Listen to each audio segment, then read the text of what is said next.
In this lesson, I'm looking to introduce the process of numerical approximation using Simpson's rule. Okay, so in our syllabus, in the specialist mathematics syllabus, it says that we need to be able to use the numerical integration method of Simpson's rule using technology.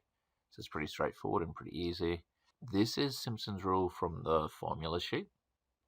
So there's a couple of little terminology things that are important. In this W on 3, W is the width of each section. We then have f of x0, f of x1, and so on through to f of xn are the heights from the function. And you can see that it's used to approximate an integral of any function between b and a. You will have previously looked at the trapezoidal rule, and that was used to approximate area, and it was specifically used to approximate area using line segments, essentially breaking up all the sections into trapezoids. So some function, we would break up these sections into trapezoids using straight line sections, and depending on how many sections you broke it up into, you would tend to get more accurate and closer to the true area. Now, trapezoidal rule is assessed in Unit 3 of methods. In Specialists, we look at approximation using Simpson's rule, and in Simpson's rule, we use sections that are approximated. In Simpson's rule, we still approximate the area, but instead of using line segments, we use parabolic sections. So that means we look at each section as parts of a parabola. So 3 parts, we approximate a parabola, and then the next 3 points and 2 sections, we approximate a parabola, and it's the sum of those approximations. Okay, so in this lesson today, what we're going to look at is deriving Simpson's rule, so you have a good understanding of where it comes from and what we're doing, and then after that, we'll look at working through a couple of examples. So when we're looking at deriving Simpson's rule, we start by making a slight adjustments to an original function. So if we can consider a function f of x, and we're trying to calculate the area between a and b, then we can represent that as the area is equal to the integral between b and a of that function with respect to x. In order to approximate it using a parabola, if we're going to try to derive a parabola between these 2 points a and b, we'll need a third point. So we'll choose a midpoint, and we'll say that midpoint is a plus b on 2, which is the average of those 2 endpoints. We'll look at that same shape shifted back across to the axis to make it easier to understand. So that midpoint will become the center, and we'll take that same shape represented as a parabola, p of x, between the points negative w and w, which represents the width of each section. Okay, so we'll say this is approximately equal to area between w and negative w of p of x with respect to x. Now, because this is a parabola, we can say that p of x is equal to ax squared plus bx plus c, which is that general form of a parabola. We'll have to look at what p of negative w, p of w, and p of 0 are, as they'll be important points in our proof. So p of negative w will be a w squared, and subtract bw plus c. P of w will be the same, but we have a positive in this middle section, so aw squared bw plus c, and then p of 0 will just end up with c. So that's our basic parabola and the points that we've defined under the parabola.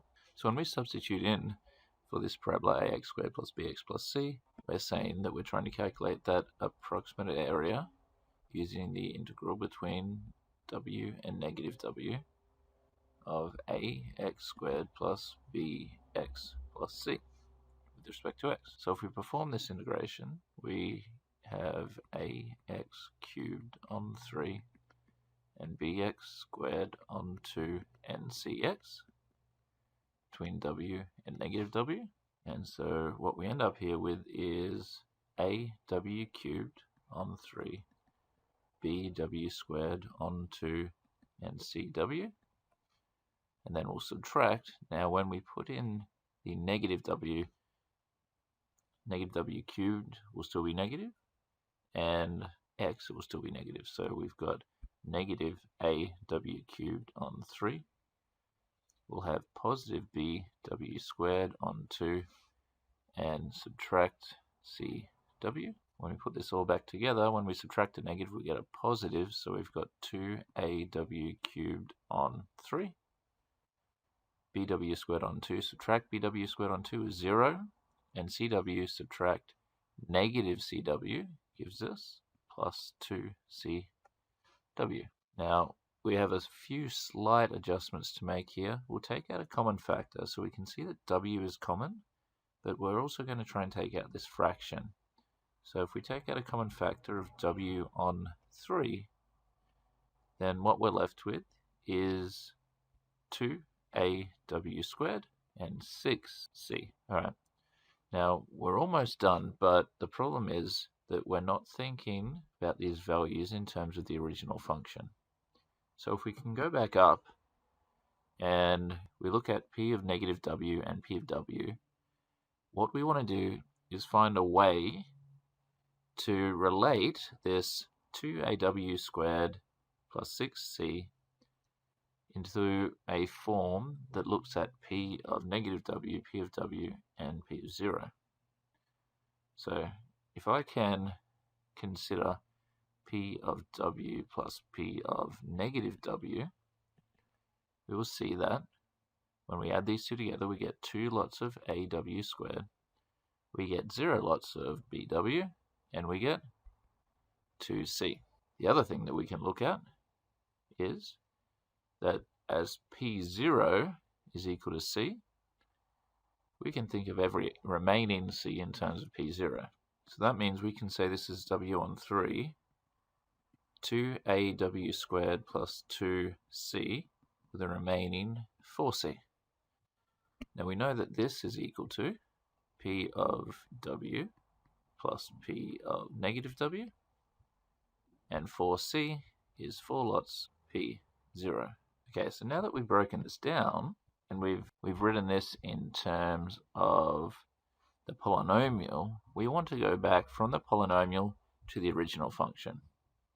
So P of negative W is equivalent to F of A, where P of W is equivalent to F of B, and P of 0 is equivalent to F of A plus B on 2. So using that equivalency, we end up with W on 3, F of A, F of B, and 4 times F of A plus B on 2. Now if we just reorder this, we've got W on 3, F of A, 4 times the middle point, or height, and F of B. Okay, now this is our definition, our basic definition. When I say basic definition, what I'm talking about is the definition for a single parabolic section. All right, so what ends up happening now is that we can approximate the area using this, and it starts to make a little bit more sense if we take the same section, we break it into more parts. Okay, so let's say we wanted to use Simpson's rule to approximate the area under this curve f of x between x0 and x4. So what I'm hoping you can see is that you can define 2 sections here. So this is kind of parabola 1, and this is parabola 2.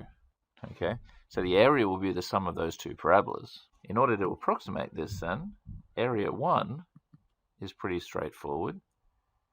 We'll have our width, and so the width just represents this distance from x0 to x1 on 3. Our f of a is just the first point, so that's f of x0. Our middle point, so we've got 4 lots of f of x1. And our last point, then we have f of x2. So that represents the area under that first parabola. Now, area 2 will be W on 3 again, because that width will be constant.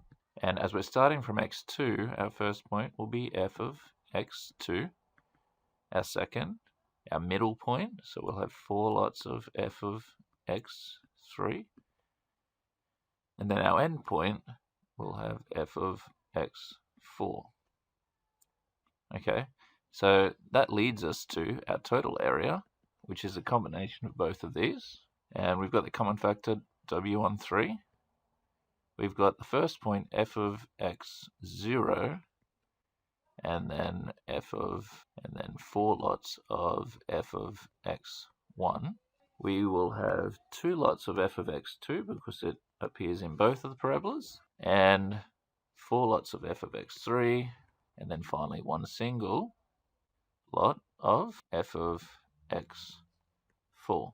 Now when you look at this and you think about it, this f of x0 and the f of x4 are endpoints. So this is our start and this is our end.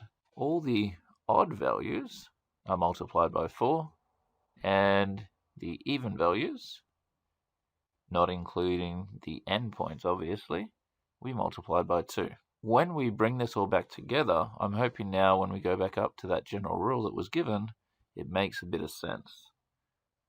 So you can see here that we've got our endpoints. So here's our first point and our last point. All the odd ones are multiplied by 4, and all the even ones in the middle are multiplied by 2. And so that's where Simpson's rule comes from. It's pretty straightforward to use. And now we'll look at a pretty simple example.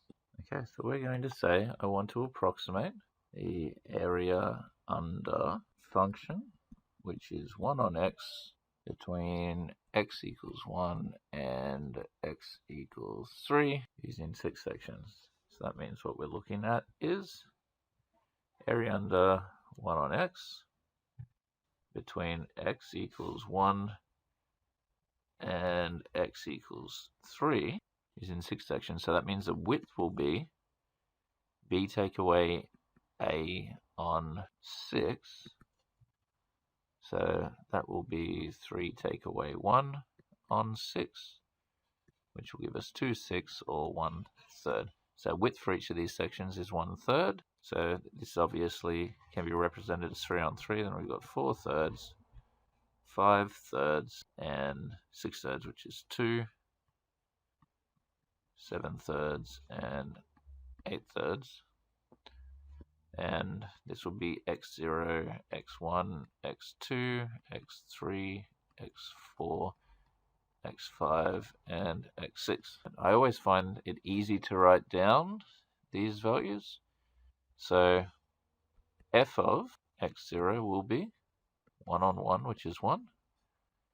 F of x1 will be 1 on 4/3, which is 3 on 4.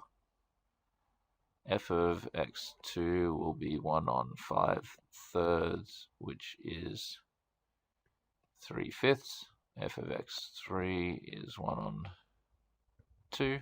F of x4 will be 1 on 7/3, which is 3 on 7. F of x5 will be 1 on 8/3, which is 3 on 8. And f of x6 will be equal to 1/3. So approximate the area will be pretty straightforward.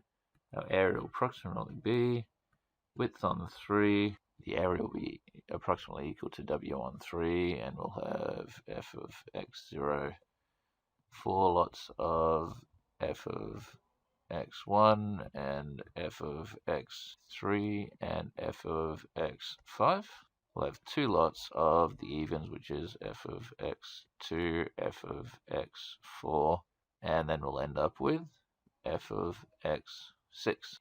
So here we go. Our width is 1/3. So 1/3 on 3 is 1/9. We've got 1 plus 4 lots of 3/4, 1/2, and 3/8. And we've got 2 lots of 3/5 and 3/7, plus the endpoint, which is 1/3. That'll give us 1/9 of 1 plus 4 lots of 13/8.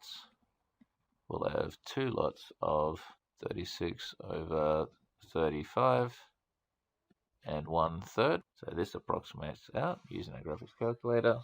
Approximately 2077 on 1890, or probably better put as a decimal equivalent, 1.099 units squared.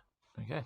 Now, when I use my graphics calculator and look at what that true value is, I end up with the area being approximately equal to, I end up with a rounded approximate value as 1.0986 units squared.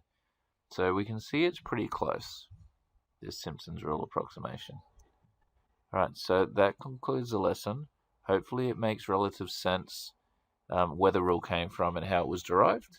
In the next lesson, we'll look at applying this a few more times. Alright, thank you for your time.